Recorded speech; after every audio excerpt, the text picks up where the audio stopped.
ममता वर्मा और last class में हमने सैमुअल बटलर के जो नॉवेल्स था द वे ऑफ फ्लैश उसको डिटेल में किया था। सो नेक्स्ट जो लास्ट रिमेनिंग वर्क है उसको भी देख लेते हैं।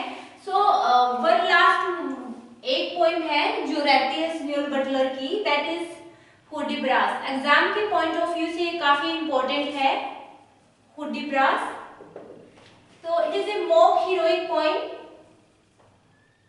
मॉक हीरोइक पोइम है जो पब्लिश हुई थी। Okay, so it is written in 3 part. So 3 part में मतलब डिफरेंट पब्लिकेशन है इसका। तो फर्स्ट पार्ट है उसमें इसका पब्लिकेशन था 1663, सेकंड पार्ट पब्लिश हुआ था 1664 में एंड थर्ड लास्ट पब्लिश हुआ था 1678 में। ओके, सो दिस पोइम है Hudibras. It is attack on Puritans. किस पे अटैक करती है? अटैक ऑन पुरिटन, पुरिटन्स पे अटैक करती है।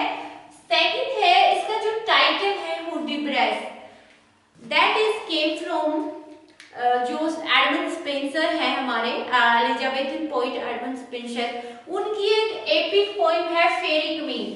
ओके, सो टाइटल कहां से लिया गया है? Title is taken from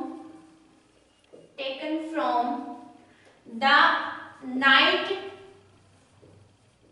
night of fairy, epic poem fairy queen Edmund Spenser ने लिखा था एपिक पोइम। ये बहुत ही फेमस पोइम है, एग्जाम के लिए भी काफी इंपॉर्टेंट है। इसको हम ऑलरेडी डिटेल में कर चुके हैं। तो इसके 6.5 पार्ट था, 1 बाय 1 करके सभी को हमने डिटेल में किया था। सो फेरी क्वीन है, ये काफी रिनोन्ड पोइम है, सब जानते हैं इसको। तो इसका टाइटल है हुडीब्रास। ये फेरी क्वीन जो पोइम है, एक पोइम, वहां एक योद्धा है, एक नाइट है, उनके नाम से इंस्पायर होके सैमुअल बटलर ने इसका नाम हुडीब्रास रखा है। ठीक है, अब इसके टाइटल देख लेते हैं। तो मेन जो टाइटल है वो है हुडीब्रास। हुडीब्रास एक नाइट है एंड सेकंड जो टाइटल है दैट इज रल्फो। रल्फो इसका स्क्वायर है। स्क्वायर मतलब एक पर्सनल जो असिस्टेंट होता है और उसको बोला गया है यहाँ। थर्ड कैरेक्टर है इसमें द विडो। यहाँ उसका नाम मेंशन नहीं कर रखा, इतना ही लिख रखा है the window. So the widow है जिसको हुडीब्रास है लाइक हर। ओके, सो हुडीब्रास इसको लाइक करते हैं। And Sidrophel is the last character and Sidrophel is astrologer है ये। सो मेन 4 कैरेक्टर है हुडीब्रास में। ठीक है, हुडीब्रास में मेन कितने कैरेक्टर है? 4 कैरेक्टर है। और ये जो स्टोरी है वो हुडीब्रास और मेनली जो रल्फो है इसके सराउंडिंग में घूमती है। ठीक है, तो स्टोरी कहां से शुरू होती है? अब हुडीब्रास है, ये एक नाइट है, योद्धा है एक। ठीक है, और उसका जो स्क्वायर है रल्फो, तो हुडीब्रास और रल्फो दोनों ही निकलते हैं एक हॉर्स राइडिंग पे। ठीक है, and they think that they are going to make a journey for a nightly adventure के लिए निकलते हैं। then they reach a village, there they saw the bear baiting क्या होता है? bear baiting होता है कि when a bear भालू होता है is bind with the help of chain and 2 or 3 dogs is forced to fight with that bear। तो एक बियर को बांधा जाता है और उनके ऊपर चेन से बियर को बांधने के बाद उसके ऊपर 3 या 4 डॉग्स हैं, उनको छोड़ दिया जाता है बियर्स के साथ फाइट करने के लिए। तो वो जो डॉग है वो बियर्स को ऐसे नोच के पूरा मतलब ऐसे फाड़ के बिल्कुल उसको खा जाते हैं बुरी तरह से। तो ये एक बियर बेंटिंग बोला गया है, फाइट है। तो when Hudibras and Ralph reach that village, they saw that there is going on a bear baiting and they rescue, Hudibras rescue that bears from the dog, वहाँ डॉग से बचाता है bears को। and that's why the villager है they catch both Hudibras and the Ralph, दोनों को वहाँ पकड़ लेते हैं। and they put them into a room, okay, so room में डाल देते हैं दोनों को बंदी बनाकर। And there a widow, the widow, जिसका यहाँ मैंने नाम मेंशन किया है, the widow, she comes to rescue this both Hudibras and Ralpho, दोनों को बचाती है ऑन वन कंडीशन, एक कंडीशन उसकी, इफ हुडिब्रास है ही विल गिव हिमसेल्फ, क्या करेगा, फ्लॉगिंग देगा अपने आप को, गिव हिमसेल्फ फ्लॉगिंग। फ्लॉगिंग क्या होता है, फ्लॉगिंग होता है कोड़े से मारना, कोड़े से, ओके, कोड़े से जब अपने आप को मारते हैं ना, उसको फ्लॉगिंग बोला जाता है।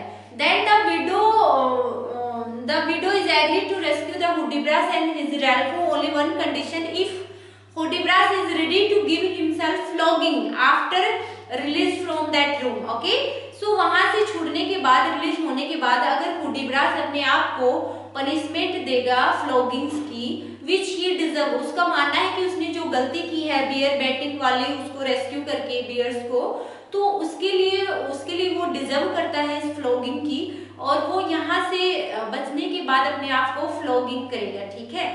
देन हुडिब्रास है, ही एक्सेप्ट दैट ओथ, उसकी जो कंडीशन है, उसकी जो शपथ थी वो एक्सेप्ट कर लेता है। Then in the second part, when Hudibras goes from this village and both Hudibras and his squire Ralpho है, they both were conversation about the flogging. So Hudibras है, वो कहता है it is not necessary to give himself flogging, okay, so he will tell a lie to that widow that he gave himself flogging, but he will not give himself flogging। वो अपने आप को कोड़े से क्यों पिटेगा? अगर विडो लेडीज उससे पूछती है कि उसने आपको फ्लॉगिंग किया, तो उसके सामने झूठ बोल देगा। बट स्क्वायर है, जो उसका रेल्फो जो स्क्वायर है, वो बोलता है उससे it is not good to tell a lie to that widow, okay, if you have taken a word, if you have taken a sloth, अगर आपने वो ओथ ली है, वचन लिया है, then you have to fulfil that, it is not a sign of good human beings, आपको उसको पूरा करना चाहिए। बट रेल्फो और स्क्वायर है, हुडिब्रास है, दोनों इस बात पे क्या करते हैं, आर्ग्यू करते हैं। देन रेल्फो है, वो हुडिब्रास को एडवाइस करता है, किसके लिए, सिड्रोफेल के लिए, कि let's go and meet that person, जिसका नाम है सिड्रोफेल, ये एक एस्ट्रोलॉजर है, वो हमें इस मैटर पे कंसल्ट करेगा कि हमें क्या करना चाहिए। देन हुडिब्रास है, he goes to that man Sidrophel and he tells him all the story, okay, so when they are discussed about this matter, both argue and start to fight to each other. क्या करते हैं, सिड्रोफिल और जो Hudibras है, दोनों जोर जोर से लड़ाई करने, आर्ग्यू करने लग जाते हैं। देन हुडिब्रास है, ही लिव्स फ्रॉम देयर, वहां से भाग आता है हुडिब्रास।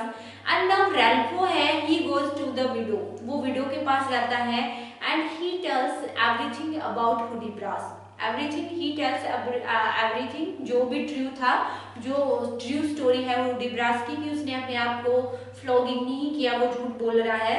And he is also going to make a proposal in front of that widow, वो उस विडो को लाइक करता है only due to her money, क्योंकि वो रिच है काफी, उसके पास पैसे हैं, तो उसने डिसाइड किया है कि वो उस जो विडो है उसको प्रपोज करेगा, उसको थोड़ा लाइक करता है, बट ज्यादा उसका जो इंटेंशन है वो पैसों के लिए है, ठीक है। तो ये भी वो रल्फो के साथ डिस्कस कर रहा होता है, लेकिन रल्फो पहले जाके उस विडो को ये सब बता देता है।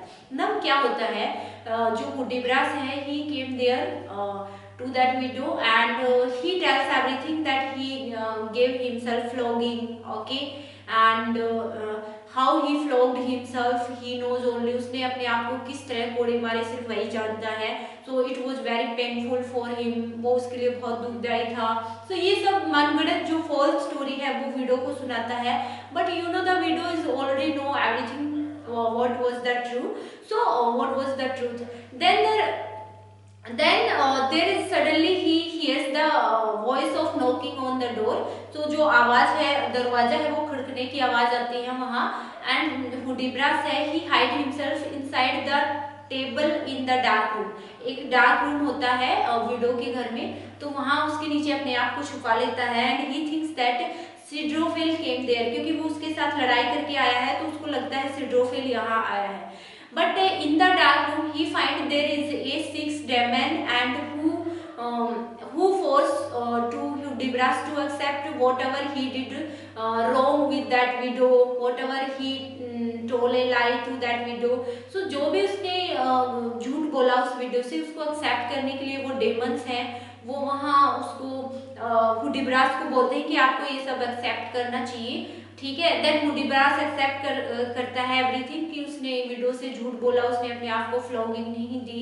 Okay, so how cruel, how dishonest person he is, Hudibras अपने आप के बारे में ये सब बोलता है। बट नेक्स्ट डे हुडिब्रास पाता है कि वहाँ कोई डेमंस नहीं था, वहाँ जो कपड़े पहन रखा था वहाँ एक पर्सन था जिसने मतलब पूरा अपने आप को कवर कर रखा था ब्लैक कपड़ों में, एंड ही वॉज रल्फो, वो उसका स्क्वायर रल्फो था। Okay, and then he you know sent a marriage proposal a letter to that widow, और जो विडो है वो उसको रिजेक्ट कर देती है। That's all. तो यहीं पे ये जो पोइम है वो कंप्लीट हो जाती है, ये स्टोरी होती है। तो स्टोरी इसलिए इम्पोर्टेंट थी क्योंकि आपको स्टोरी पता होनी चाहिए। हुडिब्रास एक बहुत इंपॉर्टेंट पोइम है जो एग्जाम में कैसे क्वेश्चन आ चुके हैं आप देखो। हुडिब्रास पे सबसे पहले जो क्वेश्चन आया है वो आया है इसके जोनरा पे। तो ये एक मोक हीरोइक पोइम है एंड ये किस पे अटैक करती है, पुरिटन्स पे अटैक करती है। ये थर्ड पार्ट में लिखी गई है, ठीक है। और ये एक सेकंड जो क्वेश्चन पूछा गया था वो रैल्फो कौन है ये पूछा गया था। तो रैल्फो है वो एक स्क्वायर है, मतलब पर्सनल जो असिस्टेंट होते हैं उसी को स्क्वायर बोलते हैं। तो रैल्फो है वो एक स्क्वायर है इसमें, ठीक है। So that's all about Hudibras. और इसी के साथ सिम्योलो जो बटलर है उसको हम यहीं पे कंप्लीट करते हैं। अब इसके बिल्कुल ही माइनर एक दो वर्क बचते हैं जो एग्जाम में आज तक कभी नहीं पूछे गए, और आई थिंक आपको करने की जरूरत भी नहीं है। That's enough for exam point of view. Okay, so now जो हमारी I will take one more class for restoration age, and then restoration age will be complete. Okay, so एक और क्लास होगी जिसमें स्मियोल, पेपी, जॉन लॉक, ये जो minor जो author हैं या फिलोसोफर हैं वो बचते हैं, जिनके एक एक दो इनकी डायरी है, एक एक दो डेस्क में किसी को भी नहीं पढ़ना, सिर्फ टाइटल इंपॉर्टेंट है, टाइटल याद रखना आपको, ठीक है। तो वो नेक्स्ट क्लास में करेंगे हम।